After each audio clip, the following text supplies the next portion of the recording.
자, 페이지 21페이지에 있는 문제에 대해서 이제 알려달라고 했던 사람들이 있기 때문에 풀이를 해서 주겠습니다. 그림과 같이 이게 이쪽이 세타 제로군요. 자, 수평면과 세타 제로의 각도로 v0의 속도로 이제 어떤 공을 던져 주었습니다. 그랬을 때 이 공이 이 빗면 위에 부딪힐지 아니면 이 위에 있는 이 평평한 면에 부딪힐지를 일단 먼저 구하는 문제입니다. 그럼 기본적인 아이디어는 계산하지 않을 거예요. 기본적인 아이디어는 자, 우리가 경로 방정식을 쓸 겁니다. 경로 방정식을 쓸 건데 경로 방정식은 탄젠트 형태 자체가 y는 탄젠트 세타 x 마이너스 2의 v0 코사인 세타의 제곱분의 gx의 제곱이에요. 자, 이건 어떤 수평면이 있을 때 내가 수평면에 대해서 세타의 각도로 쏘아주면 얘가 이런 식으로 표물선 운동을 할 건데 중력이 작용하는 공간에서 자, 시간이 언제인지는 필요 없고 어떤 내가 쏜 거리로부터 x만큼 떨어진 거리일 때 이 y의 좌표가 얼마인지를 알려주는 거예요. 뭘 알면 처음 쏘아주는 각도 세타 제로랑 그때의 속력 v0를 알려주면 x만큼 떨어진 거리에서 그 공이 y축 방향으로 얼마만큼의 높이에 있는지를 알려주는 거예요. 자, 그러면 거꾸로 이 식을 보면 자, 여기에 도착할 건 위쪽에 있는지 아래쪽에 여기 부딪힐 건지 아니면 위에 부딪힐 건지를 보려면 자, y 값이 d2일 때 세타 제로하고 v0 주어진 거예요. 지금 문제에서 보면 y 값을 d2를 넣었을 때 d1을 x 값에 d1을 넣었을 때 x 값에 d1을 넣었을 때 y 값이 나오겠죠. 이 식에 세타 넣고 x 넣고 세타 v0 넣고 x 넣었을 때 이 y 값이 만약에 d2보다 크면 경로는 어떻게 되는 거냐면 이런 식으로 되는 거예요. 그래서 뒤쪽에 이렇게 부딪힐 겁니다. 근데 만약에 y가 d2보다 작으면 이쯤 있다는 거죠. d2일 때. 그러면 경로가 대충 이런 식으로 된다는 거잖아요. 그럼 이 위에 부딪히겠죠. 따라서 요거를 판단하는 겁니다. 판단하는 거야. 그렇게 판단을 해보면 계산을 해보면 여러분들 어떻게 나오냐면 y가 d2보다 작게 나와요. 그래서 얘는 어디에 부딪히는 걸 알냐면 이 빗면에 부딪힌다는 것을 알 수가 있어요. 그럼 그 다음 문제는 뭐냐면 공이 떨어지는 지점의 변이의 크기를 구하라는 거예요. 변이의 크기를 구하여라. 그러면 여러분들 만약에 여기 어딘가에 떨어졌다고 합시다. 그때 거리를 d라고 둬봐요. 그러면 그때의 y 좌표는 뭐가 됩니까? x는 d면 y는 d 탄젠트 세타가 되죠. 그죠? 탄젠트 세타가 얘분의 얘니까. 그죠? 근데 우리는 x가 d라고 두면 y는 d 탄젠트 세타니까 탄젠트 세타가 뭐냐면 d1분의 d2예요. d1분의 d2 하면 얘가 6 하면 5분의 3 정도 나옵니다. 따라서 5분의 3d가 나오죠.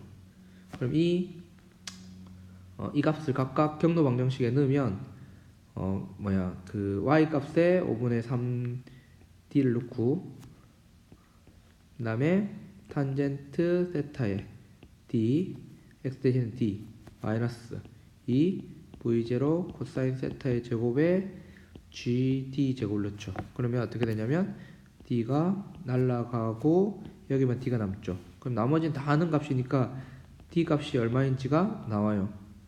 이 d 값이 나온다고. 그럼 뭐도 알아요? y 값도 그거에 5분의 3 하면 되죠. 그럼 이 지점에 뭐가 나와요? x 좌표, y 좌표가 나오니까 피타고라스 정리 써서 제곱 루트 하면 이 길이, 처음 위치에서의 이 길이를 구할 수가 있는 거죠. 변이의 크기는 처음 위치로부터의 직선거리니까 이 거리를 구하면 되겠습니다. 만약에 얘가 구했더니 y가 d2보다 커요. 그러면 이렇게 되겠죠. 그죠? 그러면 어떻게 구하면 돼요?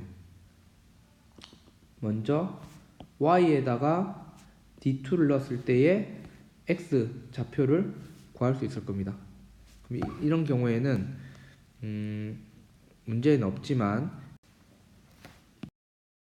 y가 D2보다 큰 경우에는 여기가 어쨌든 위에 만날 때는 이 y 값이 뭐가 되는 거예요? D2가 되는 거죠.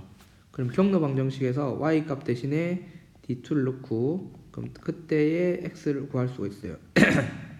마이너스 2v0 코사인 세타의 제곱 x 제곱인데 자, x 값을 제외한 나머지 값들은 모두 아는 값들이기 때문에 x에 대한 2차 방정식이 나오고 얘를 풀게 되면 x가 얼마인지 나오게 되죠. 그럼 그 x는 구한 x는 이 길이가 될 거예요. y는 항상 d2일 거고 그러면 이 처음 위치가 여기고 나중 위치가 여기가 되니까 이렇게 연결하면 이 변이 길이는 이때 구한 x의 제곱에다가 d의 제곱을 해서 루트를 씌워주면 그 값을 알게 되겠죠. 마지막으로 이제 페이지 22페이지에 있는 마지막 문제 22페이지 두 번째 문제를 풀어보도록 하겠습니다. 자, 22페이지 두 번째 문제는 이게 있는 그림에 보이는 이 P점에서 공을 던져가지고 공을 던졌더니 이제 이렇게 어떻게 날아가는지 모르겠어요. 뭐 이렇게 날아갈 수도 있고 또는 이런 식으로 날아갈 수도 있어요. 그러니까 아래로 던졌을 수도 있고 위로 던졌을 수도 있죠. 어쨌든 간에 요 지점에 세타의 각도를 가지고 부딪혔다는 거죠. 그랬을 때 이제 주어진 정보가 뭐냐면 얘가 1.5초 후에 여기 P점으로부터 D만큼 떨어진 거리에 부딪혔다는 것이고 그 다음 D가 얼마냐면 25m라는 겁니다. 그리고 부딪히는 각도가 세타가 60도라고 하네요. 그랬을 때 H를 구하라고 해요. 근데 여기서 핵심은 뭐냐면 여러분들 여기에서 이렇게 던져서 이렇게 세타의 각도로 부딪히는 거랑 이게 지금 임의로 그린 거예요. 위로 던진 건지 밑으로 던진 건지 모르겠어요. 뭐예요? 밑에 세타의 각도로 위쪽으로 던진 경우 이렇게 맞아떨어지는 거는 완벽하게 똑같은 경로를 보인다라는 거죠. 그러면 H를 구하여라. 그러면 나는 얘를 V0라는 속도로 세타의 각도로 쏴서 여기 P점에 맞추는 운동으로 바꿀 거예요. 그러면 먼저 V0 코사인 세타가 이쪽에서 쏘아 올렸을 때 수평동력인데 거기다가 T를 곱하면 D가 되죠. 그럼 V0 코사인 60 곱하기 1.5가 D 얼마예요? 25m입니다. 그러면 얘가 2분의 1이고 얘가 1.5니까 이거 계산해 보면 V0는 3분의 100m/s가 나와요. 자, 그리고 이게 1번이죠. 그럼 처음에 아니다.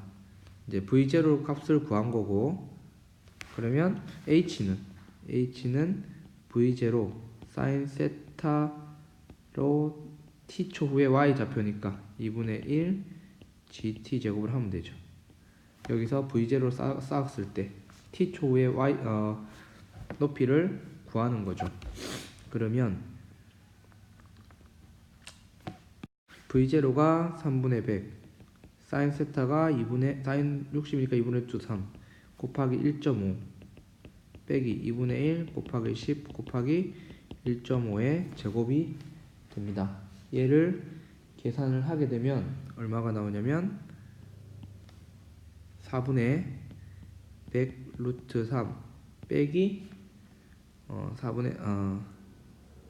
빼기 45 이런 식으로 나오게 돼요.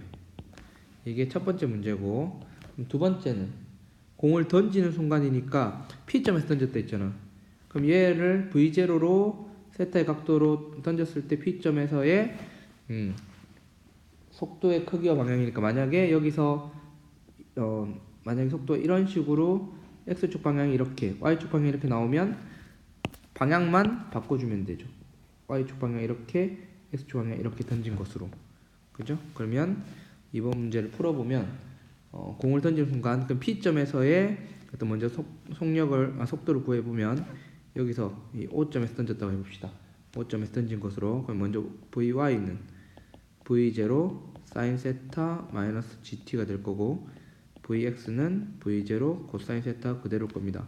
그럼 V0는 3분의 100 곱하기 2분의 루트 3 사인 60도 빼기 10 곱하기 1.5가 Y축 속도일 거고, Vx는 V0 3분의 100에다가 곱하기 2분의 1이니까 얼마가 나오냐면 3분의 50이 나오겠죠.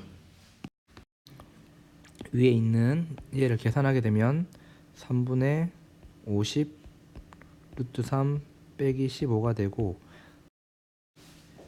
얘를 계산해 보면 약 한 13.9 정도가 나옵니다. 그리고 얘는 약 17 정도가 나오기 때문에 여기 위치 P점, 만약에 O점에서 던졌을 때 P점에서의 속도를 보면 얘가 얼마가 나오냐면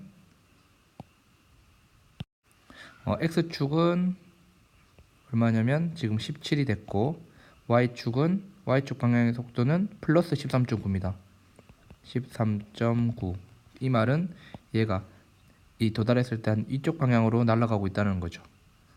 그러면 그때 이 각도는 뭐냐면 탄젠트 세타가 17분의 약 13.9 정도가 될 거고, 계산기로 아크탄젠트 17분의 13.9 정도를 계산해 보면 약 40도 정도가 나옵니다. 이 말은 이 각도가 40도라는 거죠. 자, 항상 되돌릴 수 있다고 했는데 밑에서 던졌을 때 얘가 이렇게 위로 올라가는 중이었다면, 반대로 얘기하면 얘는 아래쪽 방향으로 수평면과 얼마의 각도로? 약 한 40도 각도를 두고 아래쪽으로 던져줬다고 생각할 수가 있겠습니다.